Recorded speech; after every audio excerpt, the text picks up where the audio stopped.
له فلا مضل له ومن يضلل فلا هادي له أشهد أن لا إله إلا الله وحده لا شريك له وأشهد أن محمدا عبده ورسوله لا نبي ولا رسول بعده أما بعد فيا رزقني علما وارزقني فهما واشرح صدري ويسر لي أمري واحلل عقدة من لساني يفقهوا قولي سبحانك لا علم لنا إلا ما علمتنا إنك أنت العليم الحكيم. Jemaah kaum muslimin dan muslimat rahimakumullah, insyaallah akan melanjutkan tafsir surat Al-Kahfi ayat yang ke-83. Masih berkaitan dengan siapakah yang dimaksud dengan Dzulqarnain. A'udzubillahi minasyaitonir rajim. Wa yas'alunaka 'anil qarnaini qul sa'atlu 'alaihim minhu dzikra. Mereka orang bertanya kepada wahai Muhammad tentang Dzulqarnain. Katakanlah kepada mereka, saat itu akan aku bacakan alaikum kepada kalian minhu sebagian dari kisah Dzulqarnain. Dzikra minhu dari Dzulqarnain, sebagian dari dzikra berita tentang Dzulqarnain. Jadi sebagian, karena Allah tidak memberitakan secara detail komplit ya dari A sampai Z tentang kisah dari Dzulqarnain, sahkan sebagian dari kisah Dzulqarnain ini. Di mana kita kemarin sudah bahas tentang siapakah yang dimaksud dengan Dzulqarnain ini, yang dikuatkan oleh Ibnu Katsir bahwasanya adalah seorang lelaki yang hidup di masa Nabi Ibrahim alaihissalam dan tawaf bersama beliau di Baitullah. Meskipun ada pendapat yang lainnya yang mengatakan bahwasanya Dzulqarnain ini adalah Alexander the Great, murid dari Aristotle, tetapi ini dilemahkan oleh kalangan mayoritas dari kalangan Arab. Jadi kemudian tentang apa sebab dinamakan dengan namanya ini menjadi Dzulqarnain. Dzul artinya adalah yang mempunyai. Kemudian al-qarn adalah tanduk. Al-qarnaini maksudnya adalah bentuk mufrad dari qarn, yaitu dua tanduk. Jadi Dzulqarnain secara bahasa adalah yang mempunyai dua tanduk. Al-Imam Az-Zajjaj dan Imam Al-Azhari mengatakan innama sumiya Dzulqarnain, sesungguhnya dinamakan dengan sebutan Dzulqarnain li'annahu balagha qarna syamsi min maqla'iha wa qarna syamsi min maghribiha, yaitu karena beliau sampai pada tanduk matahari, yaitu tempat terbitnya matahari yang ada di sebelah timur. Kemudian dan beliau sampai pada tanduk matahari di sebelah bagian barat tempat matahari ini terbenam, di mana dikisahkan bahwa tempat matahari terbenam ini akan ditutup oleh sebuah lautan yang sangat luas, al-bahrul muhit atau samudra yang sangat luas. Jadi kalau kita lihat secara atlas geografinya, kalau tempat terbitnya matahari dari sebelah timur, seakan-akan ada bagian bumi yang paling timur di kawasan samudra Pasifik, ya al-muhit al-hadi bahasa Arabnya. Jadi Pasifik ini nama Arabnya adalah samudra al-muhit yang meliputi al-hadi yang tenang. Jadi samudra Pasifik ini relatif lebih tenang ombaknya dibandingkan dengan samudra yang lainnya. Kemudian kalau sebelah barat, ya, bumi bagian barat itu kemudian ada al-muhit al-Atlantik, samudra Atlantik. Wallahu a'lam, ya, tapi yang jelas itu kalau kita lihat secara atlas geografi. Kemudian beliau ini sampai pada tanduk di mana tempat terbitnya matahari di sebelah timur dan tanduknya matahari di mana matahari ini terbenam. Nanti akan kita bahas pada ayat yang berikutnya, insyaallah. Kemudian penamaan yang kedua, kenapa disebut sebagai Dzulqarnain yang mempunyai dua tanduk? Innahu kana lahu dhafiratan min sya'rin, karena beliau mempunyai dua kuncir di kepalanya, dua kuncir rambutnya ini ada ini di kepalanya ini, itu sebelah kanan dan sebelah kiri. Dan tentu rambut orang dulu ini panjang-panjang, maka untuk mengikatnya ini adalah kuncir. Bahkan Rasulullah mengikat rambutnya, mengepang rambutnya ketika beliau masuk ketika peristiwa Fathu Makkah. Beliau pakai imamah dan beliau pakai helm, ya, ketika masuk ke peristiwa Fathu Makkah.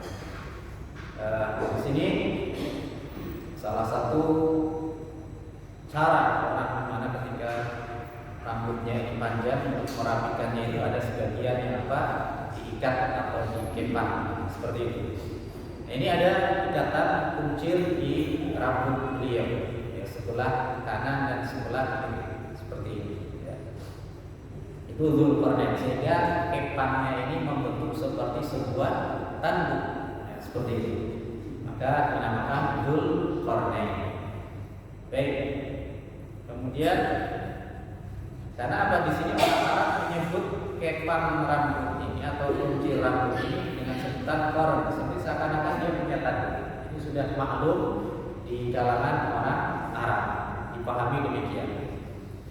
Baik, itu penamaan yang kedua karena beliau mempunyai dua kuncir rambut di atas, artinya di kepala beliau. Kemudian yang ketiga, kenapa dinamakan Dzulqarnain? Innahu ra'a, dia melihat di awal mulkihi, pada awal memerintah sebagai seorang raja yang berkuasa, ka'annahu qabidun ala qarnain asy-syamsi, maka seakan-akan beliau ini diberikan kekuasaan oleh Allah, kekuatan di mana bisa memegang dua tanduk matahari.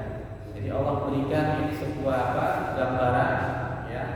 Beliau bisa melihat seakan-akan beliau ini memegang tempat terbitnya matahari dan juga tempat terbenamnya matahari. Ya. Karena tempat terbit dan tempat terbenam ini dalam sebuah hadis dikatakan ada qarnu syamsi, atau Rasulullah pernah bersabda, yaitu pernah saya sampaikan, janganlah kalian sholat ketika matahari ini di antara dua tanduk syaitan. Yaitu ketika matahari ini sudah hampir ini tenggelam, seperti itu. Waktu yang diharapkan untuk sholat salah satunya adalah setelah subuh, ya, sampai matahari betul-betul terbit, kemudian angkat sekitar satu tombak, kemudian matahari betul-betul tenggelam, ya, sebelum tenggelam sampai betul-betul dia tenggelam atau masuk waktu maghrib atau pada asar sampai maghrib. Ya, itu kecuali sholat yang ada sebab. Ya, sholat yang ada sebab seperti sholat jenazah. Ini kalau umpamanya sholat jenazah disolatkan pada asar, bagaimana? Maka tetap boleh karena ada sholat dzatu sabab, sholat yang mempunyai sebab. Jadi asalnya ini tidak boleh asalnya, tapi karena ada sebab, yaitu ada jenazah yang harus disolatkan. Kasihan kalau nggak disolatkan. Gimana? Nggak boleh sholat setelah asar, kasihan jenazah. Ada juga orang yang punya keyakinan dia ketika ada jenazah didatangkan sebelum asar, ya, kemudian rencana mau disolatkan pas didatangkan itu pas asar, ya, sehingga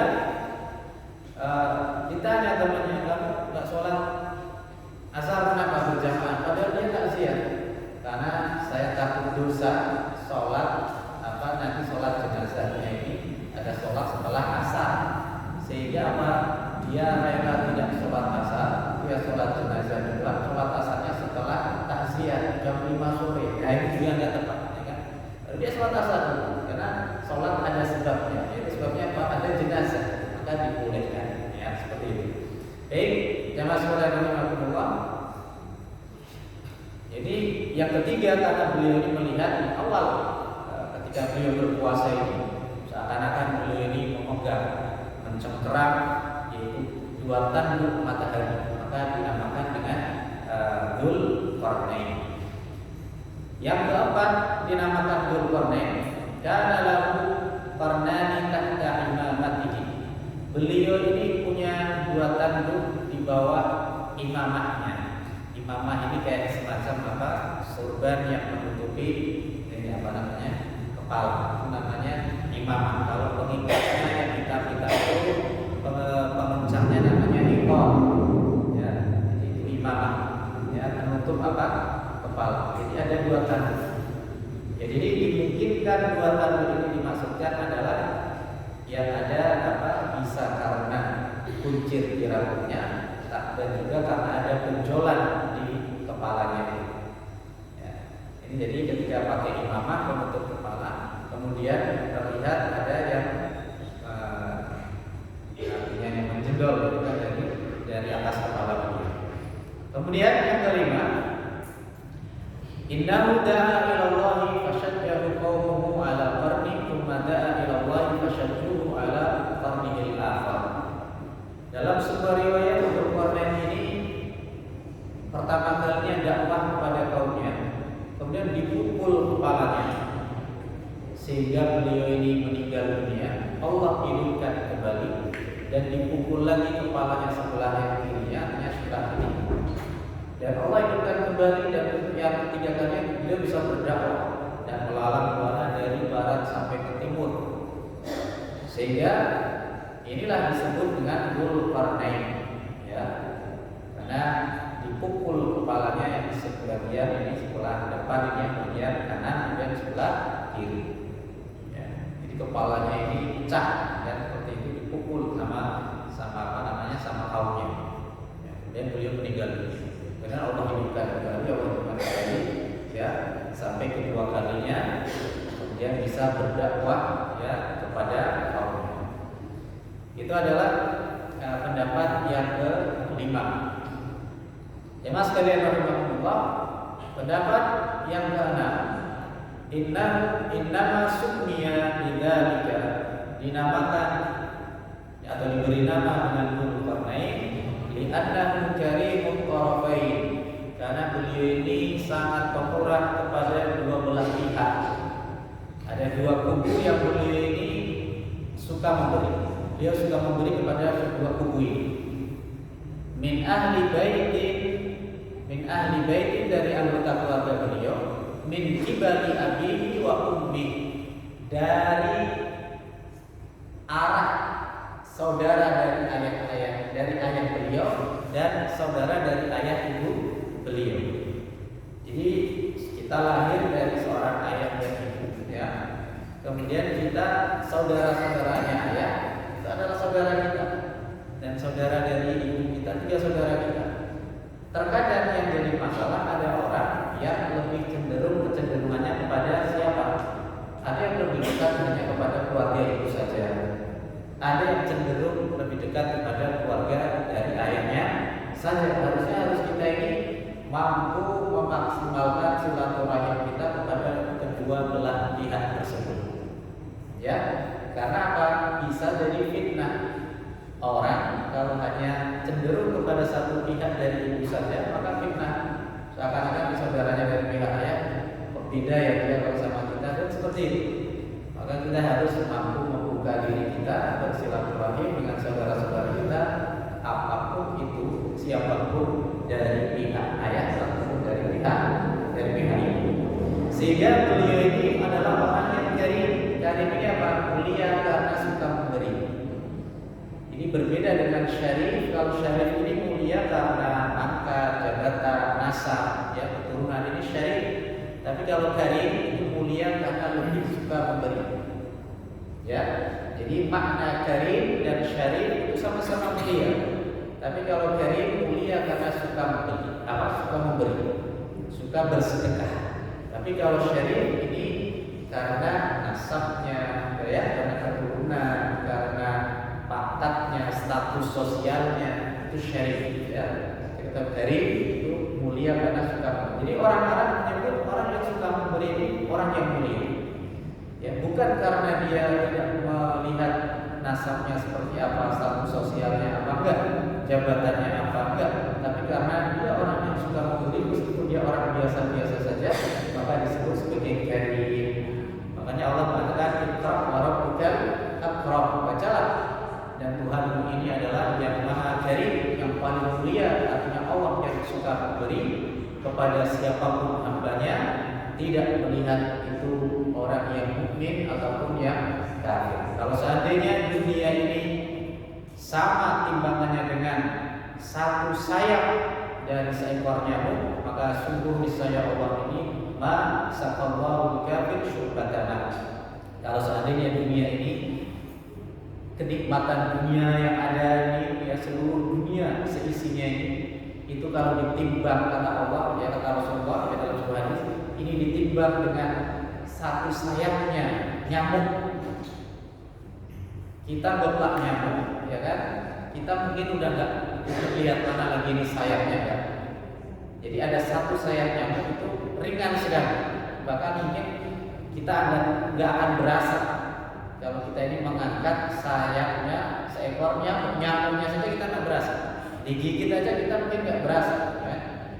Tapi itulah gambarannya dunia, kenikmatan dunia ini adalah tidak seberat, tidak sampai beratnya itu sayapnya seekor nyamuk, satu sayapnya saja.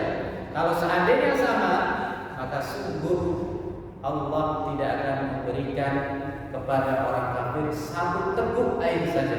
Karena apa? Dunia itu hina, dunia itu rendah, dunia ini sementara. Maka kenikmatan-kenikmatan dunia yang kita miliki, yang kita nikmati ini sejujurnya itu hakikatnya adalah titipan dari Allah untuk menguji kita. Apakah kita termasuk orang yang pandai bersyukur atau kita ini adalah orang yang kufur, tidak mensyukuri nikmat Allah. Bagaimana cara mensyukuri nikmat Allah? Kalau Allah sudah mudahkan kita secara dunia, maka seharusnya untuk urusan akhirat kita juga lebih giat, semangat untuk beribadah dan beramal saleh. Karena apa? Sungguh akhirat tidak bisa dibandingkan dengan dunia yang sangat sementara ini. Walal akhiratu khairul laka minal ula. Sungguh akhirat ini lebih baik daripada yang semula, daripada yang pertama yaitu dunia. Wal akhiratu khairu wa abqa, dan akhirat itu lebih baik dan lebih kekal abadi. Jamaah sekalian yang dimuliakan oleh Allah, itulah Dzulqarnain. Dinamakan Dzulqarnain karena beliau ini karimut tharafain. Beliau ini sangat pemberi kepada kedua belah pihak, dari saudara dan ayah, dari pihak ayah, dan juga dari saudara-saudara dari pihak ibu. Jangan sampai kita ini berat sebelah, karena semuanya adalah saudara-saudara kita. Kalau kita ingin zakat, kita ingin bersedekah, maka harus kita ini keduanya itu harus mendapatkan bagian yang artinya yang bisa menghindari daripada terjadinya fitnah. Karena kita harus pandai-pandai menjaga silaturahim kita dengan saudara-saudara kita, baik dari ayah, dari pihak ayah atau dari pihak ibu. Jangan kita berat sebelah. Kemudian penamaan yang ke-7. Kenapa dinamakan dengan Dzulqarnain yang mempunyai dua tanduk? Jadi kornun yang kedua maknanya selain tanduk adalah abad. Jadi abad. Jadi kornun ini makna yang lain dari tanduk adalah abad. Satu abad berarti berapa? 100 tahun. Jadi Qarnain bentuk utamanya bentuk dua, berarti 2 abad. Jadi Dzulqarnain orang yang mempunyai 2 abad. Maksudnya apa? Dia hidup itu lebih dari 2 abad, atau dia hidup sampai 200 abad di masanya. Di Qarnani minan nasi wa huwa hayy. Orang-orang yang 2 abad hidup bersama beliau ini sudah meninggal dunia, tapi beliau masih hidup. Itulah dinamakan dengan Dzulqarnain yang mempunyai usia sampai 2 abad. Satu abadnya 100, berarti 2 abad berarti 200. Gitu. Jadi yang orang-orang yang hidup di masanya sudah pada meninggal dunia, tapi Allah panjangkan usianya karena satu misi. Beliau ini akan melakukan bumi, seluruh bumi, bagian barat dan juga bagian timur. Jamaah sekalian rahimakumullah,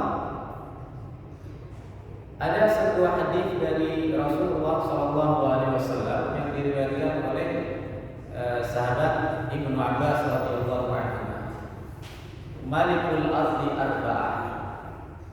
Rajanya bumi, rajanya dunia ini ada dua, ada empat.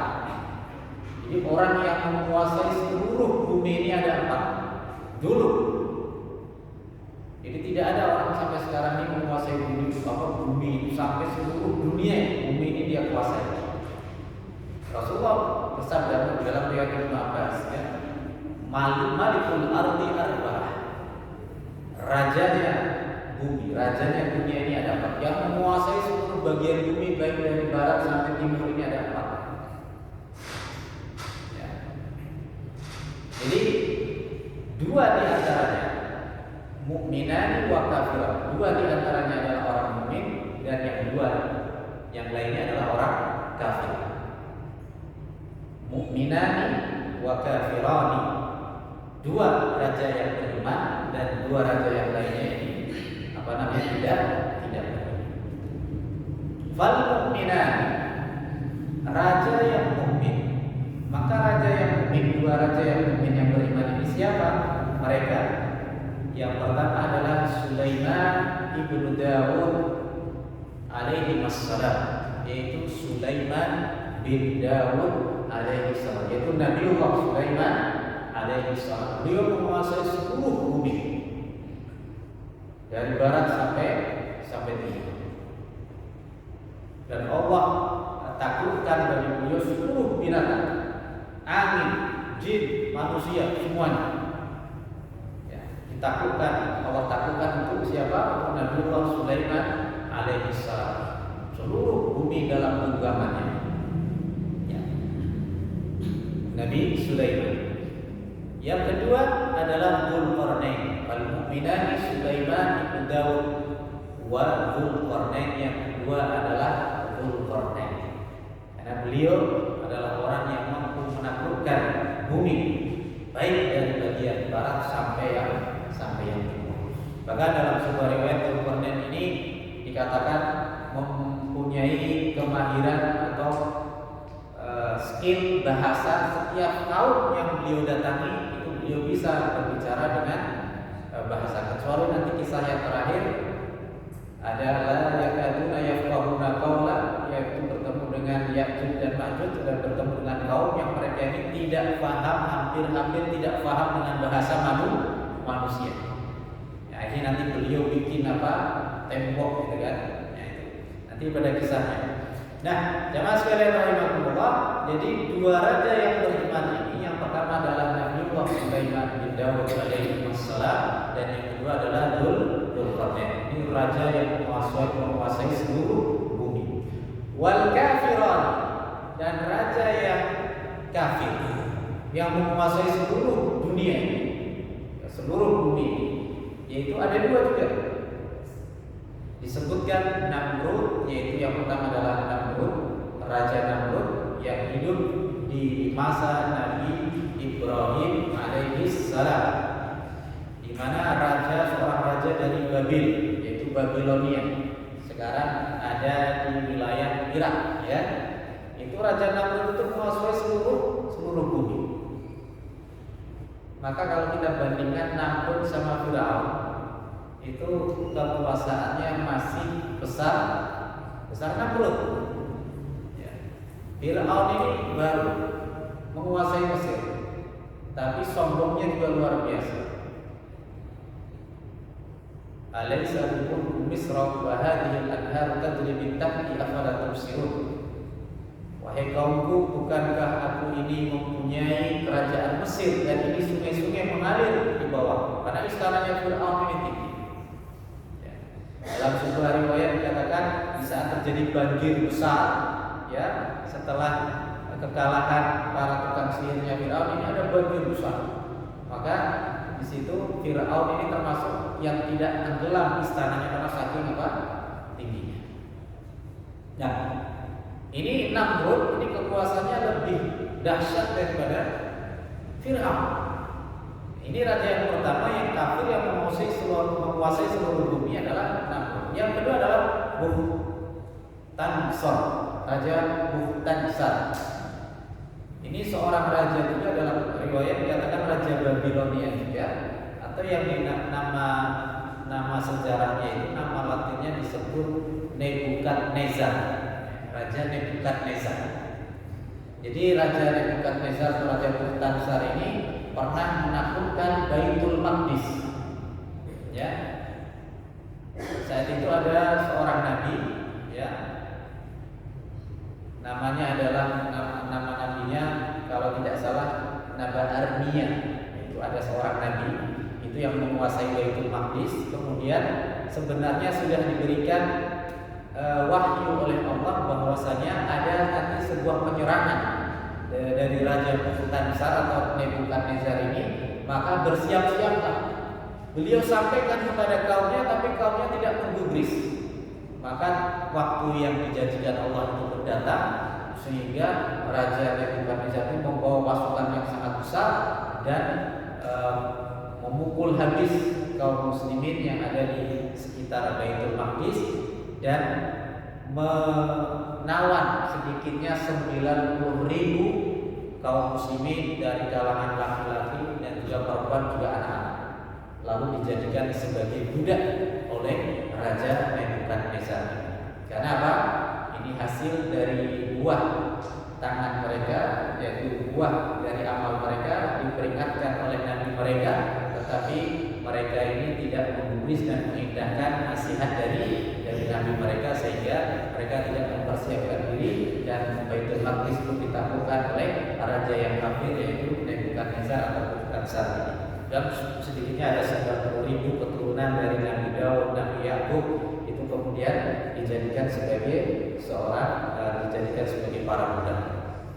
Nah, jadi itu Malikul Ardi rajanya bumi, seluruh bumi ini ada 4, Mukminani wa Kafirun. 2 orang raja yang beriman, yaitu yang beriman adalah Sulaiman bin Dawud dan yang kedua adalah Dzulqarnain.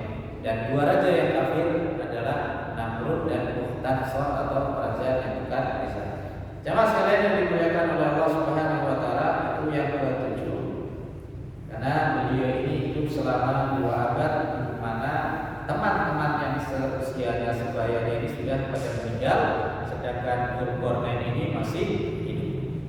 Kemudian yang berikutnya, yang ke-8 adalah ila li'annahu utiya ilmu dhahiri wal batin. Beliau ini diberikan oleh Allah ilmu zahir dan juga ilmu batin.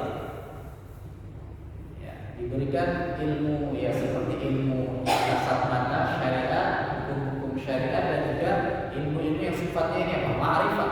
Ya, seperti ilmunya Nabiullah Khidir alaihi salam. Ya, Nabi Musa menguasai ilmu yang zahir, tapi Nabi Khidir mempunyai ilmu yang batin, tahu akan kejadian-kejadian yang belum terjadi. Yang Allah berikan ini ilmu sebuah ilmu yang mana kata Nabi Khidir, aku mempunyai ilmu yang kau tidak memilikinya, dan kau mempunyai ilmu yang aku tidak menguasainya, seperti itu. Makanya jemaah sekalian rahimakumullah, para orang-orang alim ini sebenarnya saling melengkapi. Jadi jangan sampai dijadikan orang alim ini sebagai pentas untuk beradu, adu kepintaran, kemudian adu ini mana yang hebat, bukan seperti itu. Bisa jadi saya tidak tahu, tapi ustadz yang lainnya tahu dalam urusan itu, atau ustadz yang lainnya tidak tahu, tapi saya tahu. Maka dalam hal ini melengkapi satu sama lain. Itulah akhlak seorang alim, ya kan? Bukan menjadikan alim ini sebagai bentuk persaingan dan lain sebagainya, bukan seperti itu. Bisa jadi memang ilmu penyakit seperti itu menjangkit, bisa jadi. Tetapi kalau insya Allah bersihkan hati kita, maka kita akan memakluminya bahwasanya setiap orang memang sudah diberikan kelebihannya masing-masing dan mempunyai kekurangan masing-masing. Bisa jadi saya tahu dalam satu hal, tapi saya tidak tahu dalam beberapa hal yang lain, atau orang alim yang lain atau ustadz yang lain mengetahui hal yang tidak tahu dalam hal yang lain, dalam hal sesuatu tapi saya tahu. Jadi seperti itu. Jamaah sekalian yang dimuliakan oleh Allah. Jadi ada yang mengatakan riwayat bahwa Raja Dzulqarnain ini diberikan oleh Allah ilmu yang nampak dan ilmu yang tidak tampak, ilmu zahir dan ilmu yang batin. Atau dalam bahasanya itu adalah seorang yang kasyaf, ya, orang yang bisa melihat dengan apa? Pemberitahuan dari Allah Subhanahu wa taala. Wallahu a'lam bihadza. Ya. Itu ada alasan yang mengatakan demikian. Itu yang ke-8. Jadi dua tanduk yang dimaksud adalah tanduk yang pertama adalah ilmu yang zahir dan tanduk yang kedua adalah ilmu yang sifatnya batin yang tidak tampak. Jamaah sekalian rahimakumullah, yang berikutnya yang ke-9 li'annahu dakhala nura wa dhulmah. Karena beliau bisa masuk pada cahaya dan kegelapan. Jadi Dzulqarnain ini bisa masuk menjelajah tempat yang punya ada terang cahayanya atau tempat yang gelap gulita sekalipun. Masya Allah. Ini ada riwayat yang menjelaskan pada kisah berikutnya, beliau ini bisa berjalan di tengah kegelapan malam, ya tanpa penerangan. Ini artinya beliau diberikan kekuatan oleh Allah di tengah kegelapan malam beliau bisa berjalan. Apalagi di siang hari seperti itu. Maka yang dinamakan di sini mempunyai dua tanduk Dzulqarnain adalah tanduk yang pertama adalah gelap dan tanduk yang kedua adalah tanduk terang benderang. Artinya beliau bisa berjalan di tengah kegelapan malam dan juga apalagi di tengah siang bolong seperti itu ya. Itu namanya dua tanduk yang dimaksud pada pengertian yang ke-9 kenapa beliau dinamakan sebagai Dzulqarnain. Beliau bisa berjalan di tengah gelap dan juga yang terang benderang. Kemudian yang berikutnya yang ke-10. Qila bi annahu malik Faris wa Rum. Beliau ini dinamakan Dzulqarnain karena beliau adalah penguasa Persia dan Romawi. Karena orang Arab tahu betul waktu itu di masa Rasul Shallallahu Alaihi Wasallam ada dua imperium besar negara adidaya yaitu Persia dan Romawi. Tetapi salah satu yang Allah berikan kelebihan kepada bangsa Arab, Hijaz yang sekarang Arab Saudi wilayahnya itu tidak pernah dijajah, padahal diapit oleh dua imperium besar yaitu Persia dan Romawi, tapi tidak pernah terjajah. Malah justru bisa menaklukkan kedua imperium besar tadi. Ya, di masa sahabat Umar bin Khattab bisa menaklukkan Damaskus, ya kan, dan juga bisa menaklukkan Persia, ya kan, seperti itu pada perang Qadisiyah. Jadi menyebutnya dua imperium besar, dua tanduk yang dimaksud adalah dua imperium besar, kerajaan terbesar saat itu adalah Persia dan Romawi karena beliau bisa menjadi seorang raja yang menguasai Romawi yang ada di sebelah barat dan Persia yang ada di sebelah timur. Ya. Jadi seakan-akan saat itu Bapak Ibu sekalian kalau bisa menguasai Persia Romawi udah dia raja yang sesungguhnya. Ya, seperti itu. Maka dinamakan dengan Dzulqarnain. Kemudian ada juga yang mengatakan pendapat yang ke-11, qila dikatakan di annahu malikul Rumi wa Turk karena beliau Dzulqarnain ini adalah rajanya Romawi dan Turk, orang-orang Turk, orang-orang Turki, orang-orang Asia Timur. Jadi sebenarnya orang-orang Turki, orang-orang Asia pada umumnya itu adalah kalau kita melihat dari silsilahnya menurut sejarawan Muslim ini kita ini keturunan dari anaknya Nabi Nuh yaitu Yafith. Maka ada Ham, ada Sam, ada Ham, ada Yafith. Kalau Sam ini adalah bapaknya orang Arab dan bapaknya orang Romawi, kulit putih orang Arab, hidungnya mancung-mancung, kulitnya bersih putih. Kemudian Ham, Abdul Aswad, bapaknya orang kulit hitam. Ya. Kemudian ada Yafith, bapaknya orang Turki, Abu Turk, dan orang Asia pada umumnya itu adalah termasuk kita. Ini adalah termasuk dari keturunan dari Yafith bin Nuh alaihi salam. Maka ini dikatakan dinamakan Dzulqarnain karena beliau adalah raja Romawi dan Turk, orang-orang Turki, orang-orang Asia Jauh seperti itu.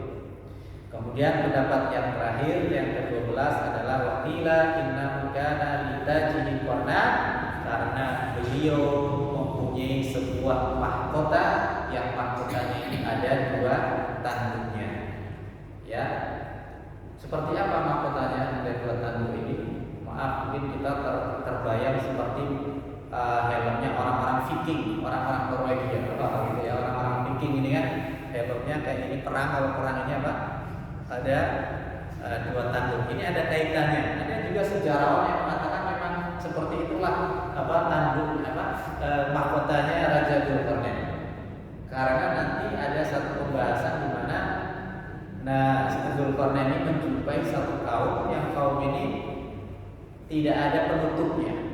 Ada yang mengatakan tidak ada penutup ini maksudnya adalah tidak punya rumah. Mereka itu tinggalnya hanya di gua-gua, ya. Kemudian mereka tidak punya baju, ya. Mereka ini nggak pakai sendal, ya, telanjang, ya seperti binatang, ya seperti itu.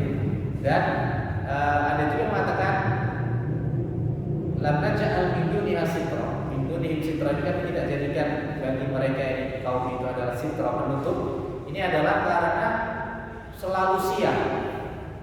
Jadi hampir 24 jam itu hari. Satu hari ada 24 jam, satu hari sehari semalam. Itu hampir siang itu selalu ada siang. Artinya malam itu hanya sebentar saja. Itu ada di negara-negara Skandinavia. Negara-negara Eropa yang di utara itu siang itu bisa 23 jam. Sampai mereka itu bikin kalau mau malam ini matikan lampu itu di rumah bikin malam-malaman. Kenapa?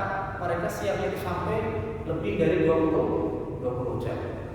Seperti itu, makanya tidak kami jadikan penutup baginya karena pas selalu terang. Karena malam ini adalah penutup, maka kami tidak jadikan bagi mereka ini penutup. Maksudnya apa? Selalu siang, terbuka terus, terlihat terus. Wallahu a'lam. Ini ada sejarawan yang mengatakan demikian, dan insya Allah kita akan bahas sepenggal-penggal kisah satu demi satu dari kisah Dzulkarnain ini. Jadi kul sa'atlu 'alaikum minhu dzikra. Katakanlah wahai Muhammad, ya katakanlah kepada orang-orang Yahudi tadi, sa'atlu 'alaikum minhu dzikra, akan aku bacakan kepada kalian berita tentang Dzulkarnain. Ya, ada riwayat dari Ibnu Abi Hatim meriwayatkan dari Imam As-Suddi. Beliau berkata, qalatil yahud lin Nabi sallallahu alaihi wasallam. Orang-orang Yahudi ini bertanya, ya, berkata kepada Rasulullah sallallahu alaihi wasallam, kepada Nabi sallallahu alaihi wasallam, ya Muhammad, wahai Muhammad, innama tadhkuru Ibrahim. Sesungguhnya dirimu ini menyebutkan Ibrahim, wa Musa, wa Isa, wa nabiyyin, dan para nabi. Kau sudah menyebutkan Ibrahim, Musa, Isa, dan nabi-nabi yang lainnya. Innaka sami'ta dzikrahum minna. Kamu itu tahunya berita itu kan dari kita, dari orang-orang Yahudi. Ya, orang Yahudi ini gak mau kamu. Ya. Kamu ini tahunya dari kita, dari Taurat, ya, seperti itu. Fa akhbirna an nabiyyin lam yadhkurhu Allah fit Taurat illa fi makanin wahid.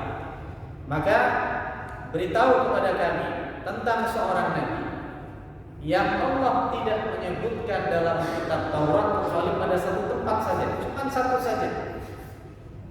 Artinya dalam satu tempat, artinya dalam satu ayat saja disebutkan, ya. Atau dalam satu surat saja, tidak disebutkan yang lain. Ini kan seperti kisah Dzulkarnain, ya, artinya disebutkan hanya ada di surah Al-Kahfi. Qala wa man huwa, ya. Siapa dia? Nabi bertanya, siapa orang yang dimaksud? Ini orang-orang ini bilangnya Nabi. Jadi mengakui, sebagian orang Yahudi meyakini bahwa Dzulkarnain seorang Nabi. Tapi kalau makanya ada pendapat juga mengatakan Dzulkarnain seorang Nabi. Tapi pendapat yang kuat adalah hanya seorang hamba yang saleh, bukan seorang Nabi. Allah alam biasa. Nabi bertanya, siapa orang lelaki yang kau maksud? Yang hanya disebutkan di dalam kitab Taurat hanya pada satu tempat saja. Maka Nabi bertanya kepada orang Yahudi. Kalau orang Yahudi menjawab, Dzulkarnain. Orang itu adalah Dzulkarnain. Qala syai'. Belum sampai berita tentangnya kepadamu. Ya, jadi Rasulullah jujur, belum sampai beritanya itu kepadamu. Fa kharaju farihin, maka orang-orang Yahudi ini pulang ya sambil sukacita. Kenapa? Nah, Muhammad kalah ilmunya. Ya, dites ya. Coba berita Dzulqarnain kamu tahu enggak? Belum ada sampai berita itu kepada, belum sampai berita tentang orang itu. Ya. Maka setelah itu jemaah sekalian rahimahullah, orang-orang yang diri pulang farihi ya, dalam keadaan sukacita senang. Qad ghalabu fi anfusihim, mereka merasa sudah menang dalam jiwa-jiwa mereka. Falam yablughu babal bait, maka mereka belum sampai pada pintu rumah mereka, lagi mau masuk di depan pintu rumah mereka. Hatta nazala Jibril, sehingga Jibril datang turun kepada Nabi biha ulil ayat wa yas'alunaka an dzil qarnaini, maka Allah menjawab pertanyaan mereka ini, wa yas'alunaka an dzil qarnaini, dan orang-orang itu Yahudi, orang-orang Yahudi bertanya kepada tentang Dzul Qarnain, maka qul sa'atlu 'alaikum min dzikra, katakanlah kepada mereka akan aku bacakan beritanya tentang Dzul Qarnain. Maka orang Yahudi ini tidak jadi senang. Jadi mereka menganggap sudah menang, ya kan? Tapi ternyata tidak. Cuma sekalian rahimahullah, sebenarnya pembahasan orang Yahudi ini lebih berputar kepada masalah-masalah cerita-cerita lama, akidah mereka ini. Sebenarnya Islam ini seakan-akan kalau kita perhatikan akidah ini sudah selesai di masa Makkah 13 tahun. Kalaupun ada pengokohan akidah di Madinah ada, tetapi Islam sudah berkembang jadi sebuah konsep negara. Ya, ada berbicara tentang hukum, ya, muamalah, ya, kemudian berbicara tentang ibadah, itu ada di Madinah. Di saat orang-orang Yahudi ini lagi resek-reseknya tentang masalah kisah-kisah masalah kok, umat Islam sudah membahas sebuah hukum, ya kan? Artinya sebuah konsep negara. Maka sebenarnya kita ini meninggalkan jauh orang-orang Yahudi. Makanya jemaah sekalian rahimahullah, kalau jadi seorang muslim, jangan hanya membanggakan kepada saya punya guru, ada orang soleh seperti ini, di kelompok kami ini ada orang soleh yang seperti ini, yang karomahnya seperti ini. Bukan masalah itu lagi yang kita banggakan. Okelah kita berbangga dunia, tapi bagaimana kita bisa memperbaiki diri kita, memahami hukum-hukum ini seperti yang dilakukan oleh Rasulullah. Bukan zamannya lagi kita saya ini guru, saya ini hebat dan lain-lain. Tidak masalah. Cuman seharusnya kalau memang betul punya seorang guru yang hebat, maka engkau pun juga dihebatkan dengan ilmu-ilmu yang bermanfaat, yang bisa memperbaiki iman dan Islam kita. Seperti itu, harusnya seperti itu. Jadi bukan zamannya kita saya yang dulu ya dipukul tidak mempan dan lain sebagainya itu ya. Bukan zamannya seperti itu. Kita sudah pada konsep kita membahas yang lebih jauh daripada ya, lebih maju. Karena kalau seperti itu, maaf, seperti perannya orang-orang Yahudi yang masih membahas masalah Dzul Qarnain, masalah membahas Nabi Ibrahim, itu mereka debatnya Nabi seperti itu, ya kan? Padahal Nabi ketika hadir di Madinah membuat sebuah konsep ya sebuah negara yang umat Islam ya berkuasa, yang mengatur pemerintahan seperti itu. Kita udah maju, tapi orang Yahudi resetnya itu masa nanyanya yang gitu-gituan, gitu kan? Ini udah selesai. Baik jemaah sekalian rahimahullah, seperti kisah tentang turunnya surat Al-Kahfi ayat yang ke-83, wa yasalunaka an dzil qarnaini qul sa'atlu 'alaikum min dzikra. Jemaah sekalian yang dimuliakan oleh Allah Subhanahu wa taala, itulah sebab-sebab di mana dikatakan tentang kenapa dinamakan dengan Dzul Qarnain yang mempunyai dua tanduk. Insyaallah akan kita lanjutkan pada pertemuan atau kesempatan yang lainnya, ayat ke-84 dan seterusnya tentang kisah pengembaraan dari Raja Dzul Qarnain. Itu saja yang bisa saya sampaikan, mudah-mudahan bermanfaat. Ini kafaratul majlis, subhanallah.